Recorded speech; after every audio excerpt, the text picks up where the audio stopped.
Hello hello hello. जय हिंद दोस्तों, मैं शिवम गुप्ता स्वागत करता हूँ आपका अपने परिवार रोजगार दिन पर। उम्मीद करता हूँ आप सभी अच्छे होंगे, बेहतरीन होंगे, जिंदाबाद होंगे, एकदम शानदार होंगे। एक बार आप सभी प्यारे दोस्त प्यारे साथी बताएंगे आप सभी कैसे हैं। A very very very good morning, Radhe Radhe, जय श्री कृष्णा, जय हिंद, जय माँ सरस्वती। सभी दोस्तों को सभी प्यारे साथी क्लास से जुड़ जाएंगे, बताएंगे आप सभी कैसे हैं और क्या मेरी वॉइस और वीडियो आप सभी तक प्रॉपर तरह से पहुंच पा रही है या नहीं। एक बार सभी दोस्त सभी प्यारे साथी कंफर्म करेंगे, फिर शुरू करते हैं हम अपने एक शानदार एक बेहतरीन एक लाजवाब क्लास जो कि रहने वाली है हमारी यहाँ पर हिस्ट्री ऑफ कंप्यूटर की, है ना। हाँ, तो बिल्कुल एक बार सभी भाई बहन एक बार जल्दी से जुड़ जाएंगे, देन शुरू करते हैं हम अपने टॉपिक को, है ना। बहुत बढ़िया भैया, बुक के बारे में बता दीजिए, आज ऑफर था। बिल्कुल भाई, बस 1 मिनट लगेगा, है ना। जो भाई जो लोग बुक के बारे में जानना चाहते हैं, मैं 1 मिनट बता देता हूँ, क्योंकि आज ही इस पर ऑफर है, इसके बाद इस पर फिर आगे ऑफर नहीं आएगा। और आप लोगों का क्योंकि बैच शुरू ही हुआ है और आपको चाहते हो कि आपको नोट्स ना बनाने पड़े, तो हाँ, अगर आप बुक ले लेंगे तो फिर आपको नोट्स बनाने की आवश्यकता नहीं पड़ेगी, क्योंकि जो लैंग्वेज जिस जो चीज़ें मैं आपको यहाँ पर पढ़ाऊंगा वही सब चीज़ें हमारी किस में होंगी, हमारी बुक में होंगी। तो ये बुक आपको फ्लिपकार्ट और अमेजोन से 175 रुपीज़ में मिल जाएगी, जबकि आपको रोजगार वतन के ऐप से 149 में मिलेगी। इन दोनों में फ़ायदा ये है कि आपको कैश ऑन डिलीवरी मिल जाएगी। ठीक है भैया, तो आप इसे यहाँ से ले सकते हैं। आगे आपके जितने भी यूपी ट्रिपल एससी के पेपर हैं उस सब में आपके ये काम में आएगी। इसकी लिंक मैंने आपके टेलीग्राम डाउट ग्रुप में भी भेज दी है। ठीक है बच्चे, आगे बढ़ जाएं अब हम। कल की क्लास जिसने नहीं देखी है एक बार प्लीज़ देख लेना, उसके बाद ही चीज़ों को आगे कंटिन्यू करना। अगर आप डायरेक्टली आज की क्लास में जुड़ोगे तो आपको चीज़ें काफ़ी हद तक समझ में नहीं आएंगी। कल की क्लास में हमने अलग अलग प्रकार के कंप्यूटर्स की बात की थी, हमने अबेकस की बात की थी, हमने, है ना, हमने अबेकस की बात की थी, हमने अपने नेपियर बोन्स की बात की थी, इसके बाद हमने Z3 की बात करी थी, उसके बाद बस हमने स्लिप स्टिक की बात करी थी, डिफरेंस इंजन के बारे में जाना था, एनालिटिकल इंजन के बारे में जाना था, है ना। और अब हम यहाँ पर शुरू कर रहे हैं किस चीज़ की। पीडीएफ नहीं पढ़ रहे हैं बच्चे, पढ़ जाएंगी जो भी आप लोगों की समस्याएं हैं। जब ये क्लास आज की हम खत्म कर रहे होंगे तो क्लास के लास्ट में मैं आप सभी लोगों की समस्याओं को सुनूंगा और उनका समाधान भी करने की कोशिश करूंगा। अभी आप लोग किसी भी प्रकार का कोई भी मैसेज वो ना करें, है ना, किसी भी प्रकार का कोई भी मैसेज अभी आप ना करें लाइव क्लास में। पहले हम पढ़ लेते हैं चीज़ों को, क्योंकि हमारा एट द एंड जो उद्देश्य है वो पढ़ाई करना है, वो कंटेंट अच्छे से समझना है चीज़ों को। ठीक है ना, बिल्कुल। ठीक है भैया, है ना। तो हम आगे बढ़ते हैं और बात करते हैं यहाँ पर किस चीज़ की, हिस्ट्री ऑफ कंप्यूटर के पार्ट 2 की। लाइव क्लास में मैं किसी भी का भी कमेंट नहीं पढ़ा करूँगा। अभी हमारी लाइव नई नई क्लासेस हैं, तो मैं आपको इसलिए बता रहा हूँ कि अभी हम यहाँ पर लाइव क्लासेस में कोई भी कमेंट नहीं पढ़ा करेंगे। क्लास के लास्ट में 5 मिनट में आप लोगों की सबकी बातें एक तरफ से सुना करूँगा। उसमें जो समस्या होगी, जो कन्फ्यूजन होगा, उसे हम यहाँ पर दूर करेंगे। मेरा कमेंट का आंसर नहीं दे रहे हैं, क्यों भैया? सबका नहीं दिया जा सकता, क्योंकि हज़ारों कमेंट हमारे सामने होते हैं। अगर हम कमेंट का रिप्लाई देंगे तो पढ़ेंगे कब? और जब पढ़ेंगे, मतलब हमने एट द एंड कमेंट पढ़ने के लिए तो बैच आपने नहीं लिया, पढ़ने के लिए लिया है। ठीक है ना, तो इसलिए हम यहाँ पर लाइव क्लास में किसी का भी कमेंट नहीं पढ़ेंगे, लास्ट में पढ़ेंगे, बिल्कुल, है ना। तो आप लोग कमेंट तब तक मत करना जब तक मैं आपसे ना कहूँ कि बताओ यहाँ तक क्लियर है, सिर्फ उतनी देर किया, काम खत्म। ठीक है, तो शुरू करते हैं क्लास को। हिस्ट्री ऑफ कंप्यूटर का पार्ट 2। और कल की क्लास में हमने अपने अलग अलग प्रकार के कंप्यूटर की बात कर ली थी। इसी क्रम में एक अगला कंप्यूटर आता है हमारा, जिसका नाम होता है होलेरे सेंसस टेबुलेटर। भाई अगर आरडब्ल्यूए से नहीं हो रहा तो फ्लिपकार्ट या अमेजोन से कर लो सर्च करके, कोई दिक्कत नहीं है। ठीक है ना, तो आप देखेंगे यहाँ पर कि एक कंप्यूटर होता है हमारा जिसे हम होलेरे सेंसस टेबुलेटर कहते हैं। क्या कहते हैं? होलेरिथ सेंसस टेबुलेटर कहते हैं। और होलेरे सेंसस टेबुलेटर को किसने बनाया था? तो इसे याद करना बहुत जरूरी और आसान है कि हरमन होलेरिथ ने बनाया था। तो आप देखेंगे कि होलेरिथ से होलेरिथ क्या कर जाएगा, आपका मैच कर जाएगा यहाँ पर, है ना। होलेरिथ से होलेरिथ हमारा मैच कर जाएगा। तो आप याद रखेंगे कि होलेरिथ सेंसस टेबुलेटर को किसने बनाया था? तो हम कहेंगे कि होलेरिथ सेंसस टेबुलेटर को हरमन होलेरिथ के द्वारा बनाया गया था। किस वर्ष बनाया गया था? तो हम याद रखेंगे 1890 में बनाया गया था। और ये जो हमारा होलेरिथ सेंसस टेबुलेटर है, ये जो हमारा होलेरिथ सेंसस टेबुलेटर है, इसमें कौन सी टेक्नोलॉजी यूज हुई? तो हम कहेंगे इलेक्ट्रोमैकेनिकल पंच कार्ड का प्रयोग इसमें किया गया था। बताएंगे कि होलेरिथ सेंसस टेबुलेटर में किसका प्रयोग किया गया था? तो हम कहेंगे इलेक्ट्रोमैकेनिकल पंच कार्ड का प्रयोग इसमें किया गया था। और सबसे जरूरी बात जो पूछी जाती है वो ये कि होलेरिथ सेंसस टेबुलेटर का प्रयोग किस लिए किया गया था? तो जनगणना के लिए। ना जनगणना कैलकुलेशन के लिए हमने यहाँ पर होलेरिस सेंसस टेबुलेटर का प्रयोग किया था। तो सेंसस सेट डेटा प्रोसेसिंग के लिए, और इसी को हम होलेरिस सेंसस टेबुलेटर को ही हम टेबुलेटिंग मशीन के नाम से भी जान रहे होते हैं। इसे हम यहाँ पर टेबुलेटिंग मशीन के नाम से भी मेरे भाई जानते हैं। ठीक है भैया, इसे हम किस नाम से भी जानते हैं? ओके। तो किसने बनाया था, ये कहाँ के रहने वाले थे? हम कहेंगे ये अमेरिका के रहने वाले थे। अमेरिका के एक गणितज्ञ वो हरमन होलरिथ, है ना? अमेरिका के एक गणितज्ञ हरमन होलरिथ ने इसे बनाया था। इन्होंने मेमोरी के रूप में पंच कार्ड का आविष्कार किया और कम समय में जनगणना के डेटा को संसाधित करने के लिए इसे बनाया गया था। तो ये लाइन जो लास्ट में लिखी है, ये सबसे ज़्यादा इम्पोर्टेंट है ना? ये लाइन मेरे भाई जो यहाँ पर लास्ट में लिखी है, ये सबसे ज़्यादा इम्पोर्टेंट है कि हरमन जो होलेरिस सेंसस टेबुलेटर है, इसे हरमन होलेरिथ ने बनाया 1890 में, और इसके लिए ये कम समय में जनगणना के डेटा को प्रोसेस करने के लिए बनाई गई थी। किस लिए? कम समय में जनगणना के डेटा को प्रोसेस करने के लिए मेरे भाई बनाई गई थी। कौन सी? हमारी होलेरिथ सेंसस टेब्यूलेटर। इसी बात को अगर मैं और आसान शब्दों में हिंदी में आपको दिखाऊं तो आप कहेंगे कि टेबुलेटिंग मशीन का प्रयोग जनगणना के डेटा को स्टोर करने के लिए, उसे बड़े पैमाने पर गणना करने के लिए, छटाई करने के लिए व सारणीकरण के लिए किया जाता था, जिससे डेटा प्रोसेसिंग की गति और सटीकता बढ़ती थी।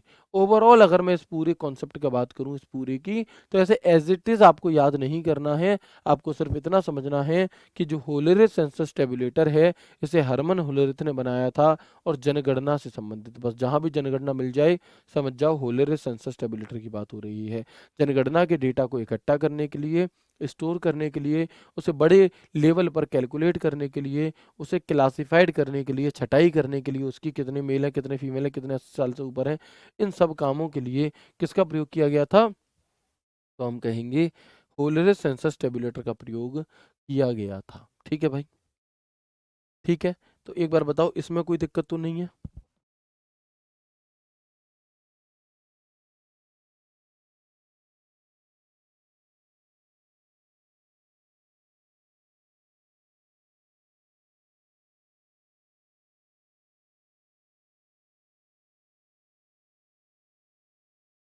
बता दीजिए एक बार।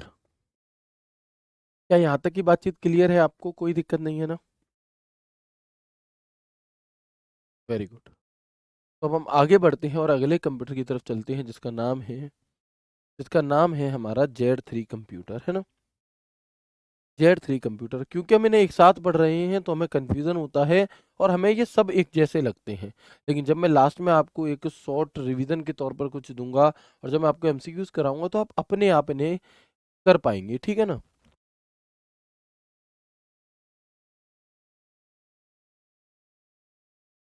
आगे अगर हम देखते हैं जेड 3 कंप्यूटर की, तो इसको किसने बनाया था?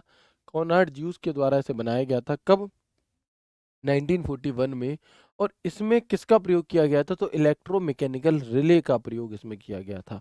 इसके लिए मेरे भाई, इसमें इलेक्ट्रोमैकेनिकल रिले का प्रयोग किया गया था। ये प्रोग्रामेबल ऑटोमेटिक कैलकुलेशन मशीन थी और इसे हम फर्स्ट प्रोग्रामेबल कंप्यूटर कहते हैं। जेड 3 पहला प्रोग्राम योग्य डिजिटल कंप्यूटर था। जेड 3 जो है हमारा, ये पहला प्रोग्राम योग्य डिजिटल कंप्यूटर था। ठीक है, ये पहला प्रोग्राम योग्य डिजिटल कंप्यूटर था। कौन सा? जेड 3। और ये बात हमारी ठीक है। इसके बाद एक अगला नाम आता है हमारा हार्वर्ड मार्क 1। कौन सा? मार्क 1। तो कई बार क्या होगा, कई बार आपसे इनकी इन मैचिंग करवा ली जाएगी कि बताओ ये कौन सी सन की है ना?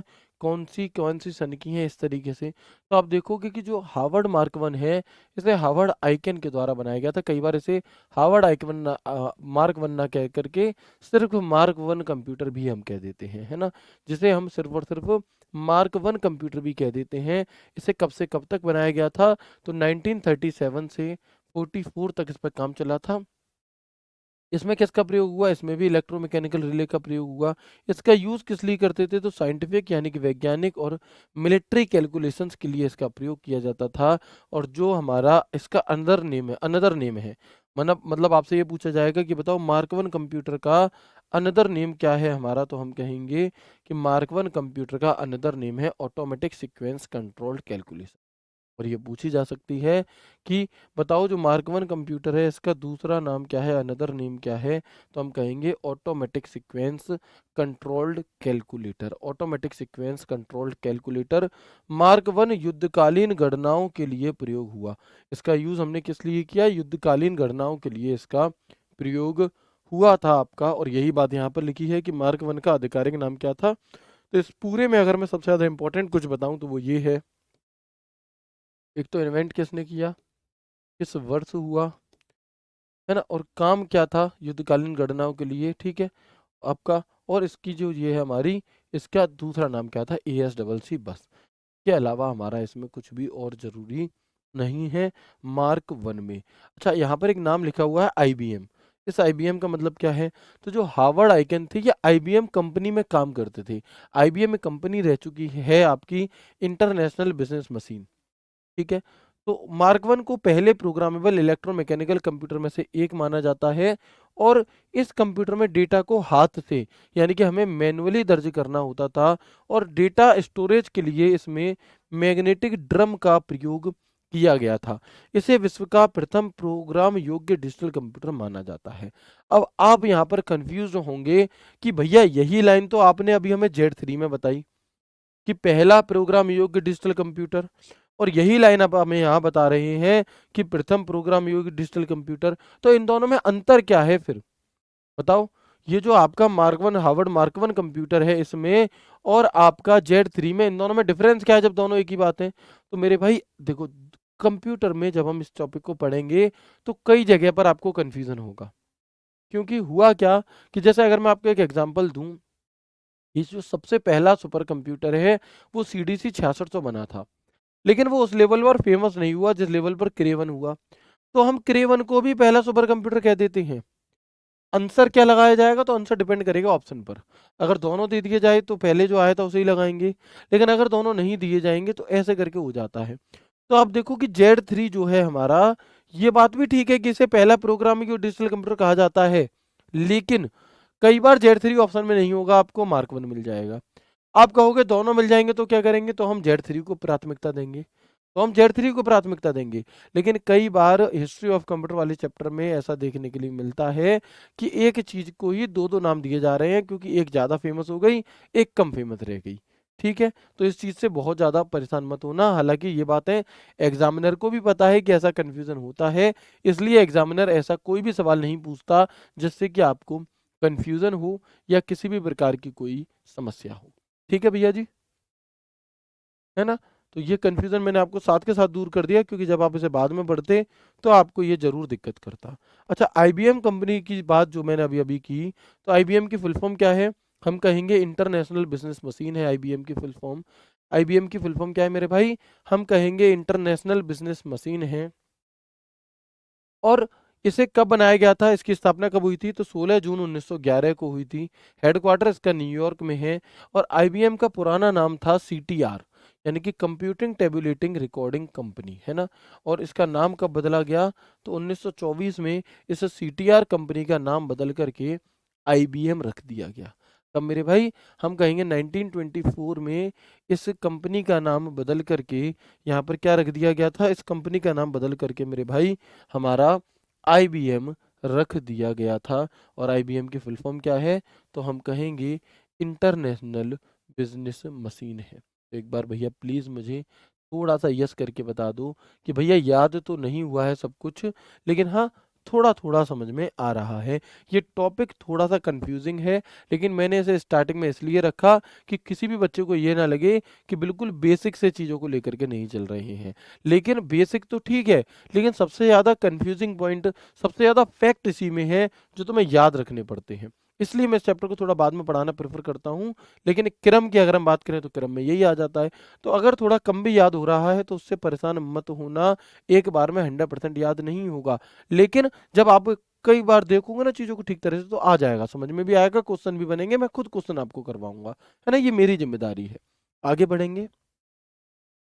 इसके बाद एक अगला कंप्यूटर आता है ABC। और कई बार, ना जाने कितनियों बार आपसे इस ABC कंप्यूटर की फुल फॉर्म पूछी गई है। और ये काफ़ी इंपॉर्टेंट है हिस्ट्री ऑफ कंप्यूटर्स में। ये क्या है मेरे भाई? काफ़ी इंपॉर्टेंट कंप्यूटरों में से एक है। तो हम बात करेंगे एबीसी की फुल फॉर्म क्या होती है। आप कहोगे एप्पल बनाना कैट, नहीं भाई, एबीसी की फुल फॉर्म होती है हमारी एटम्स ऑफ वेरी कंप्यूटर, है ना। तो हम क्या कहेंगे, आपसे ये फुल फॉर्म ही सीधे सीधे यूपिटर वेलेसी ने पूछी कई बार। हाँ, गड़बड़ झाला हो जाता है। गड़बड़ झाला क्या है, पहले दाल मोठ आती थी अगर आप लोग जानते हो, तो गांव वगैरह में गड़बड़ झाला मतलब मिक्सचर जो होती है ना, मिक्सचर मिक्सचर को गांव में गड़बड़ झाला बोलते हैं, कि उसमें क्या है, उसमें सारी नमकीन एक तरह से मिक्स सी होती है, तो मिक्सचर नमकीन, उसे गड़बड़ झाला बोलते हैं। तो यहाँ पर गड़बड़ झाला सा हो जाता है, मिक्सचर हो जाता है सब कुछ, कि ये भी पहला वो भी पहला, लेकिन नहीं, प्रधान मत तो ये आएगा समझ में। ठीक है भैया, चलो। तो हम बात करते हैं एबीसी कंप्यूटर की। तो सबसे पहली चीज कि एबीसी की फुल फॉर्म क्या है, हम कहेंगे एबीसी की फुल फॉर्म होती है एटम्स ऑफ वेरी कंप्यूटर, है ना। एबीसी की फुल फॉर्म होती है हमारी एटम्स ऑफ वेरी कंप्यूटर। और इसे किसने बनाया था, तो हम कहेंगे जॉन विंसेंट एटनसॉफ, इसका पूरा नाम था, इनका इनका पूरा नाम था मेरे भाई जॉन विंसेंट एटनसॉफ, है ना। इनका पूरा नाम था यहाँ पर जॉन विंसेंट एटनसॉफ इन 1942। कब, 1942।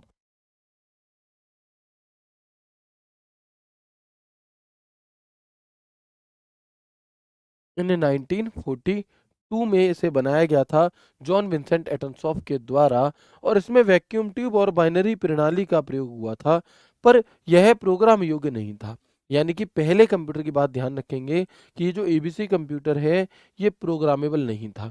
इसके लिए ऐसे कहा जाता है कि ये स्वचालित सबसे पहला स्वचालित इलेक्ट्रॉनिक डिजिटल कंप्यूटर कौन सा है, सबसे पहला ऑटोमेटिक इलेक्ट्रॉनिक डिजिटल कंप्यूटर कौन सा है, तो वो एबीसी है। लेकिन ये नॉन प्रोग्रामेबल है, ये जनरल पर्पस नहीं है ना। ये मेरे भाई क्या नहीं है, जनरल पर्पस नहीं है, जब, है ना। इसके अलावा ABC computer atoms of very computer 1942 में बनाया गया, और ये पहला इलेक्ट्रॉनिक डिजिटल कंप्यूटर तो है ना। ये हमारा ये हमारा पहला इलेक्ट्रॉनिक डिजिटल कंप्यूटर तो है, लेकिन ये नॉन प्रोग्रामेबल है। अच्छा, यहां से एक सवाल और आपके यूपी ट्रिपल एससी में पूछा गया कि बताओ, कंप्यूटर बनाने का, है ना, सबसे पहला कंप्यूटर बनाने का सबसे पहला आपका प्रयास कहां पर, यूनिवर्सिटी लेवल पर प्रयास कहां पर किया गया था। तो ये सवाल आपसे पूछा जाता है कि कंप्यूटर बनाने का पहला विश्वविद्यालय आधारित प्रयास 1937 ईस्वी में अमेरिका के एक आयोवा यूनिवर्सिटी में किया गया था। एबीसी कंप्यूटर पर काम शुरू हुआ था इसमें। यानी कि ये जो आप देख पा रहे हैं आयोवा स्टेट यूनिवर्सिटी, ये सवाल आपसे यूपी ट्रिपल एससी ने पूछा, ये सवाल मेरे भाई आपसे यूपी ट्रिपल एससी ने पूछा कि बताएं वह कौन सा विश्वविद्यालय है जिसमें कंप्यूटर बनाने का पहला विश्वविद्यालय आधारित प्रयास हुआ। तो ये जो एबीसी कंप्यूटर है ना, इसी को बनाने के लिए ट्राई किया गया था आयोवा स्टेट यूनिवर्सिटी में। कहाँ पर, आयोवा स्टेट यूनिवर्सिटी में। और आप देख सकते हैं मेरे भाई, यही सवाल आपसे आपके एग्जाम में पूछा गया। अगर आपको दिखाई दे रहा है तो ठीक है, नहीं मैं थोड़ा बड़ा कर दूं। ये सवाल आपसे आपके एग्जाम में यूपी ट्रिपल एससी नेत्र परीक्षक के पेपर में पूछा गया था 19 जनवरी 2025 को। पढ़ो सवाल और आंसर बताओ। ज्यादातर लोग इसका आंसर जो है वो गलत करके आए थे, क्योंकि उन्होंने इसका आंसर पेनिसिल्वेनिया लगाया था, जबकि इसका आंसर पेनिसिल्वेनिया नहीं होगा। बताएंगे,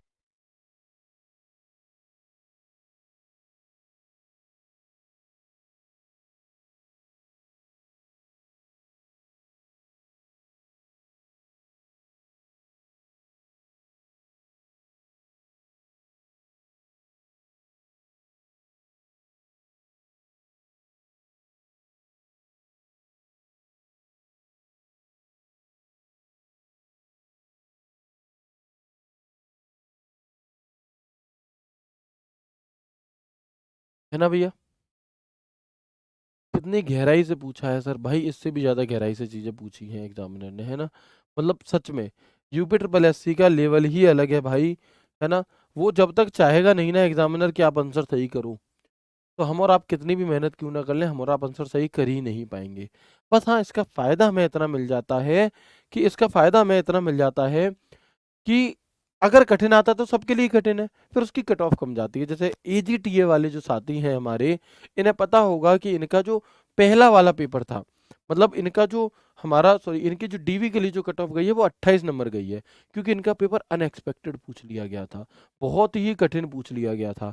उसके बावजूद इनकी 28 नंबर पहली कट ऑफ गई है, फाइनल भी बहुत ज़्यादा नहीं जाएगी, ठीक है ना। तो जब भी कभी ऐसा होता है कि पेपर बहुत कठिन पूछ लिया जाए, टीचर्स का पढ़ाया हुआ भी नहीं आ रहा, तो उसका क्या होता है कि सीधा सीधा असर कट ऑफ पर पड़ता है, ठीक है। एक तो सवाल ये पूछ लिया था लिथियम बैटरी से रिलेटेड, जो कि कंप्यूटर के सिलेबस का हिस्सा ही नहीं है, मैं आपको अभी भी नहीं कराऊंगा। वो आउट ऑफ सिलेबस चीज़ें पूछ रहे हैं तो भाई वो तो फिर गलत होगी होगी, उसमें तो आप और हम कुछ कर ही नहीं सकते, है ना। चलो, तो ये आपको क्लियर हो गया यहाँ पर हमारा। इसका स्क्रीनशॉट भेजो, क्लासेस अपलोड नहीं हुई हैं अभी तक। भैया जो भी क्लासेस अपलोड नहीं हुई हैं हम आज करा देंगे, ठीक है। आगे बढ़ते हैं। तो एबीसी क्लियर हो गई हमें।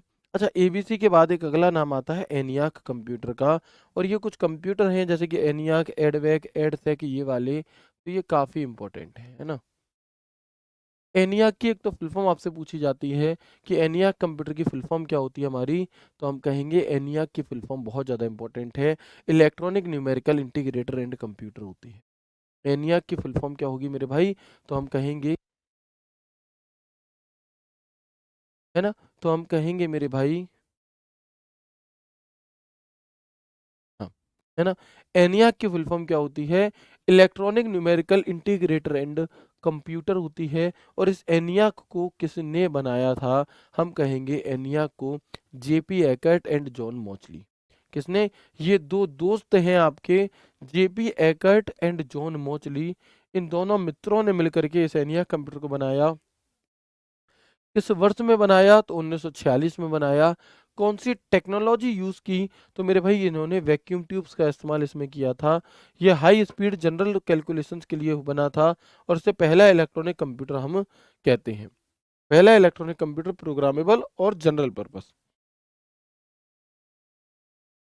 तो एनियाक से रिलेटेड क्या क्या बात याद रखोगे, एनियाक यानी कि electronic numerical integrator and computer, JP Eckert and John मोचली ने इसे बनाया 1946 में। वैक्यूम ट्यूब का इस्तेमाल हुआ, हाई स्पीड जनरल कैलकुलेशंस, और फर्स्ट इलेक्ट्रॉनिक कंप्यूटर हम इसी को कह रहे होते हैं, ठीक है। इसके अलावा हम देखेंगे कि एनियाक का आविष्कार 1946 में जेपी एकर्ट एंड जॉन मोचली ने किस यूनिवर्सिटी में हुआ था, तो याद रखना यूनिवर्सिटी ऑफ पेनिसिल्वेनिया। ज़्यादातर बच्चे इसी वजह से गलत कराए थे, क्योंकि उन्होंने सिर्फ एक ही यूनिवर्सिटी पढ़ी थी हिस्ट्री ऑफ कंप्यूटर में, पेनिसिल्वेनिया, तो इसलिए इससे पहले वाले सवाल का आधे से ज़्यादा लोग पेनिसिल्वेनिया आंसर लगा करके आए, जबकि उसका आंसर तो आयोवा था।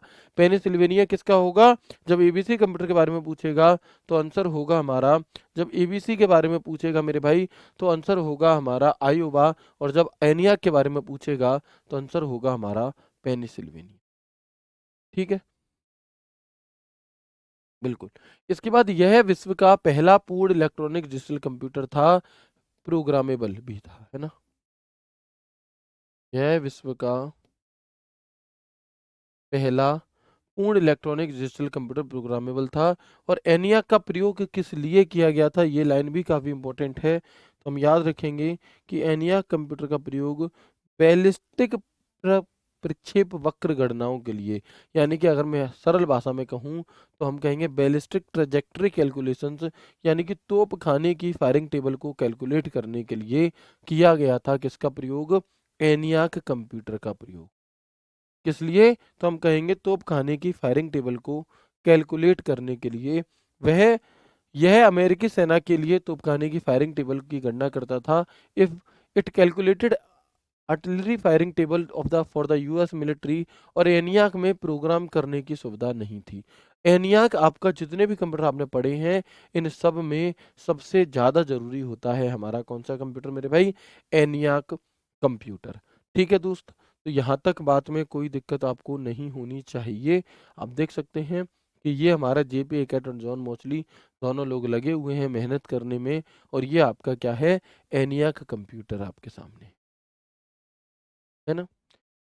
ऐप से बुक कैसे परचेज करें, बहन अगर आपको ऐप से करना नहीं आ रहा तो आप फ्लिपकार्ट या अमेजोन से भी कर सकते हैं, या फिर ऐप में बुक वाले सेक्शन में जाके बुक पर क्लिक करके वहाँ पे अपना फ़ोन नंबर डाल करके ओटीपी डाल करके एड्रेस आसानी से हो जाएगी, ठीक है। चलो आगे बढ़ जाए। एनियाक फुल फॉर्म तो काफ़ी ही इंपॉर्टेंट है। अच्छा, एक लाइन यहाँ पर और आ जाती है बीच में, जैसे कि मैंने आपको पहली क्लास में भी बताया था कि बताओ फादर ऑफ कंप्यूटर तो चार्ल्स बेबेज को कहा जाता है, लेकिन अगर मैं आपसे कहूँ फादर ऑफ कंप्यूटर साइंस किसे कहा जाता है ना? अगर मैं आपसे कहूँ कि बताएं फादर ऑफ कंप्यूटर साइंस किसे कहा जाएगा? अच्छा ठीक है। तो हम कहेंगे कि फादर ऑफ कंप्यूटर साइंस जो है वो मेरे भाई कहा जाता है किसे, या यहाँ पर एलन ट्यूरिंग को। तो कंप्यूटर में आधुनिक युग की शुरुआत 1946 से मानी जाती है, और एलन ट्यूरिंग को ट्यूरिंग मशीन का प्रस्ताव देने के लिए आधुनिक कंप्यूटर साइंस का जनक माना जाता है। ये जो व्यक्ति हैं इन्हें हम आधुनिक कंप्यूटर साइंस का जनक कहते हैं। इसके बाद एक अगला नाम आता है एडवेक कंप्यूटर। तो एडवेक की फुल फॉर्म क्या है? हम कहेंगे एडवेक की फुल फॉर्म होती है electronic discrete variable automatic computer. EDVAC की फुल फॉर्म क्या होती है मेरे भाई? तो हम कहेंगे electronic discrete variable automatic computer. और इसे किसने बनाया था? तो उन्हीं दोनों ने, जेपी हैकेट एंड जॉन मोसली ने। कब? 1949 में। और इसमें क्या था? इसमें भी वैक्यूम ट्यूब का ही प्रयोग हमारा किया गया था। वैक्यूम ट्यूब्स का प्रयोग बाइनरी सिस्टम है ना, और इसे हम स्टोर्ड प्रोग्राम एग्जीक्यूशन के लिए जानते हैं। यानी कि स्टोर्ड प्रोग्राम का जो कॉन्सेप्ट है वो इसी कंप्यूटर में इंट्रोड्यूस किया गया था, इसलिए ये सबसे ज़्यादा इम्पोर्टेंट है ना?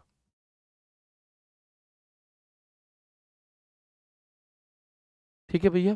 तो हम क्या कहेंगे कि अनदर नेम क्या है इसका? स्टोर्ड प्रोग्राम कंप्यूटर भी, इसीलिए हम इसे कह रहे होते हैं। क्या कहते हैं इसे हम साथ के साथ? तो आप कहेंगे कि भैया इसे हम अनदर, इसे हम स्टोर्ड प्रोग्राम कंप्यूटर भी कह रहे होते हैं। यानी कि अगर मैं बात करूं आपसे ओवरऑल, तो आप देखेंगे कि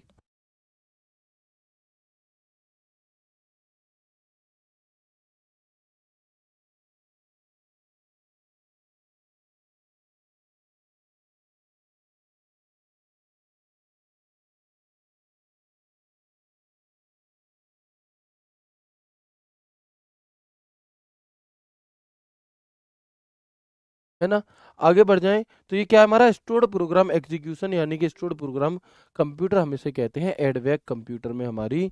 ठीक है, आगे अगर हम बढ़ते हैं, इसी बात को थोड़ा सा आहिस्ता आहिस्ता प्यार से समझें, तो देखो एडवेक कंप्यूटर का विकास 1944 से लेकर के 48 के बीच में डॉक्टर जॉन वॉन न्यूमैन ने किया। फाइनल 1949 में उसे लॉन्च किया गया।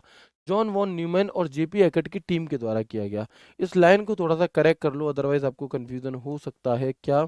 देखो, था क्या कि इस बीच में जेपी हैकेट और जॉन मॉचली, जेपी हैकेट और जॉन मॉचली जो ये दोस्त हैं आपके, मैं यहाँ लिख देता हूँ, जॉन मॉचली एंड जेपी हैकेट की टीम के द्वारा, है ना? तो हम कहेंगे एडवेक का विकास जॉन मॉचली एंड जेपी हैकेट की टीम के द्वारा किया गया था। और यहाँ पर भी जॉन वॉन न्यूमैन का नाम हटाएंगे। फिर कहाँ आएगा इनका नाम? बताऊंगा, बहुत जरूरी नाम है इनका, और जरूर हमें पता होना चाहिए।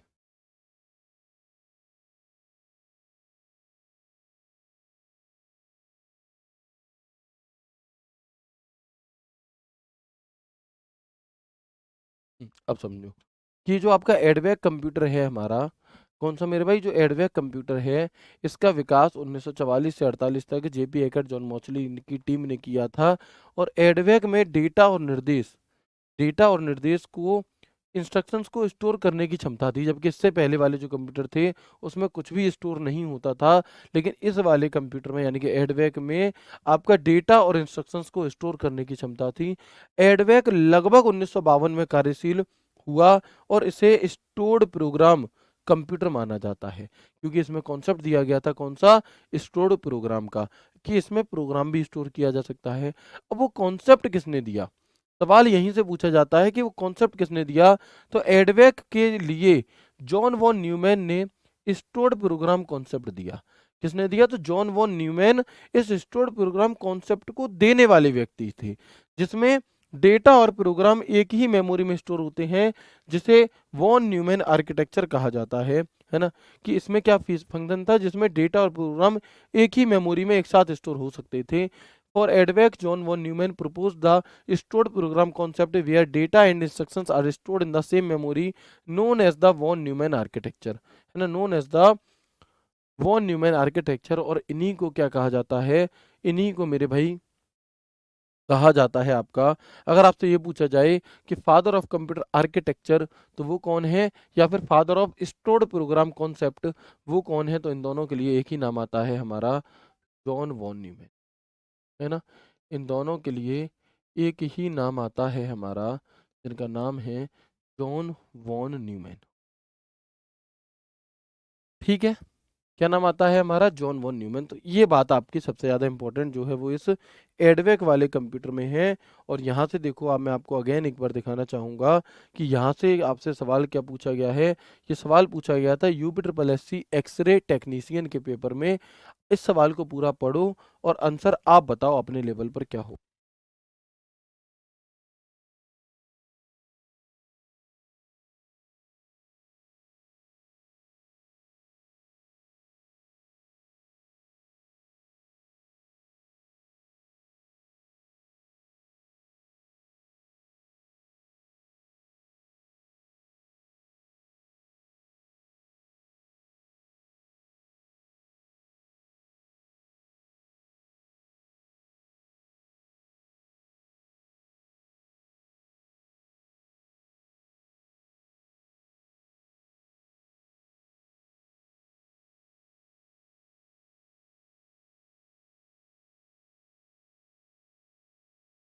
ठीक है, क्या हो जाएगा, तो आसान है ना। हम कहेंगे, देखो सवाल कितना बड़ा सा है कि the concept of stored program architecture which greatly influenced modern computing was first articulated by which of the following pioneers।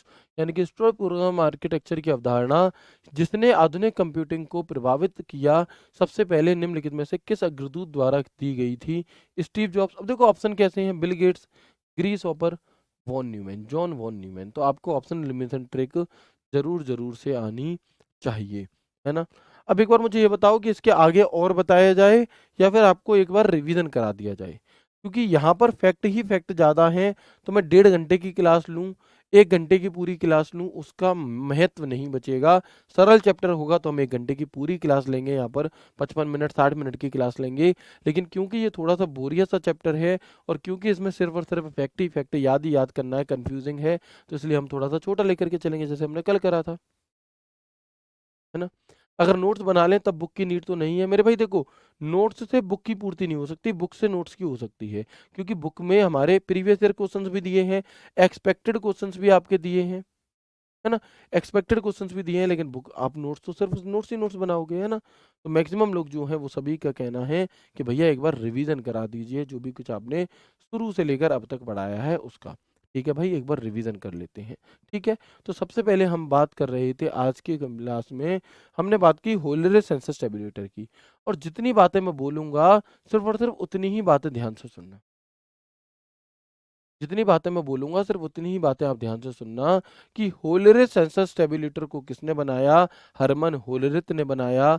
कब बनाया, 1890 में बनाया। और इसका प्रयोग जनगणना को कैलकुलेट करने के लिए किया जाता था। जनगणना की कैलकुलेशन के लिए इसका प्रयोग किया गया था। बस इतनी ही बात याद रखनी है, बहुत ज़्यादा नहीं।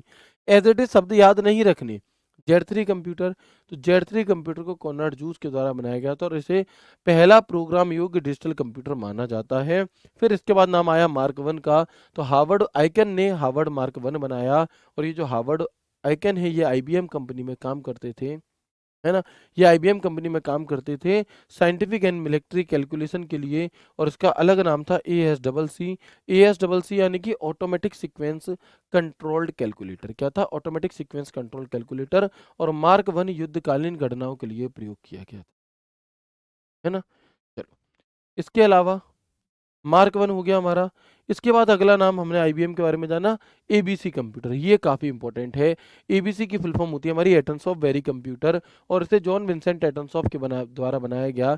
ये पहला पहला इलेक्ट्रॉनिक डिजिटल कंप्यूटर था हमारा, लेकिन ये नॉन प्रोग्रामेबल था, इसमें कोई भी प्रोग्राम नहीं किया गया था, है ना। बुक परचेस करने के लिए कूपन कोड कुछ भी नहीं लगाना, डायरेक्टली आपको आगे बढ़ जाना है, 149 की मिलेगी। ठीक है, आगे अगर हम बात करते हैं कंप्यूटर बनाने का पहला विश्वविद्यालय आधारित यूनिवर्सिटी लेवल पर जो पहला ट्राई है वो कब किया गया था, तो मेरे भाई आयोवा स्टेट यूनिवर्सिटी में किया गया था, आयोवा स्टेट कॉलेज में किया गया था। कौन से कंप्यूटर के लिए, ABC यानी कि एटम्स ऑफ वेरी कंप्यूटर के लिए। ठीक है। और एनियाक कंप्यूटर की अगर मैं बात करूं तो electronic numerical integrator and computer JP Eckert John मोचली ने 1946 में बनाया। और ये आपका पहला इलेक्ट्रॉनिक डिजिटल कंप्यूटर प्रोग्रामेबल था। जनरल पर्पस यूज के लिए इसका प्रयोग किया गया था। एनियाक का आविष्कार 1946 में यूनिवर्सिटी ऑफ पेनिसिल्वेनिया में किया गया। और इसका प्रयोग किस लिए किया गया था, तो हम कहेंगे तोप खाने की फायरिंग टेबल को कैलकुलेट करने के लिए मेरे भाई किया गया था। सेना के लिए, यह अमेरिका सेना के लिए तोप खाने की फायरिंग टेबल की गणना करता था। और एनियाक में स्टोर की क्या नहीं थी, सुविधा नहीं थी, है ना। स्टोरेज की क्या नहीं थी मेरे भाई, सुविधा नहीं थी। ठीक है भाई। इसके बाद अगर मैं एनियाक की बात करता हूँ, एनियाक के बाद अगर हम बात करते हैं एडवेक की, तो electronic discrete variable automatic computer हम इसे कहते हैं, एडवेक को, है ना, एडवेक को। और इसे किसने बनाया, जेपी एकर्ट एंड जॉन मोचली ने ही बनाया था। इसमें स्टोर्ड प्रोग्राम कॉन्सेप्ट को इंट्रोड्यूस किया गया था। और इसका मतलब क्या है कि इसमें डेटा और इंस्ट्रक्शंस दोनों एक ही जगह स्टोर होते थे हमारे। और इसे स्टोर्ड प्रोग्राम कॉन्सेप्ट कहा जाता है। और ये किसने कहा, किसने दिया था स्टोर्ड प्रोग्राम कॉन्सेप्ट, तो ये हमारी जॉन वॉन न्यूमैन ने दिया था, जिन्हें कंप्यूटर आर्किटेक्चर का जनक भी कहा जाता है। ठीक है भैया। तो यहाँ पर हमने जो भी चीज़ हमें आज की क्लास में पढ़नी थी वो हमने पढ़ ली। अब मैं 2 मिनट आप लोगों के कमेंट लूंगा। एक भाई कह रहे हैं ये बैच मैंने कल ही लिया था, बट मैं इससे सेटिस्फाइड नहीं हो रहा क्योंकि मेरा आंसर नहीं मिल रहा। मेरे दोस्त, मेरे भाई, मेरे भ्राता श्री, आप एक बात बताओ, लाइव क्लास में आपको आंसर कैसे दे दिया जाए? फिर क्लास कब पढ़ाई जाएगी? आपका दिया जाएगा, फिर कोई और मांगेगा, कोई और मांगेगा, फिर तो कमेंट कमेंट हो गया ना, फिर कहाँ से क्लास हुई? ऐसी सभी आपकी समस्याओं के लिए टेलीग्राम डाउट ग्रुप बनाया गया है, बनाया जाता है। उसमें आप कैसे जुड़ोगे? जहां पर आप लाइव क्लास अभी देख रहे हो उसी के बगल में कंटेंट करके लिखा होता है, उसी के बगल में टेलीग्राम लिखा होगा। आप जैसे ही टेलीग्राम पर क्लिक करोगे तो आप टेलीग्राम ग्रुप से जुड़ जाओगे, लेकिन उसमें मैसेज नहीं कर पाओगे। मैसेज करने का जो समय है वो 8 बजे से 10 बजे तक है।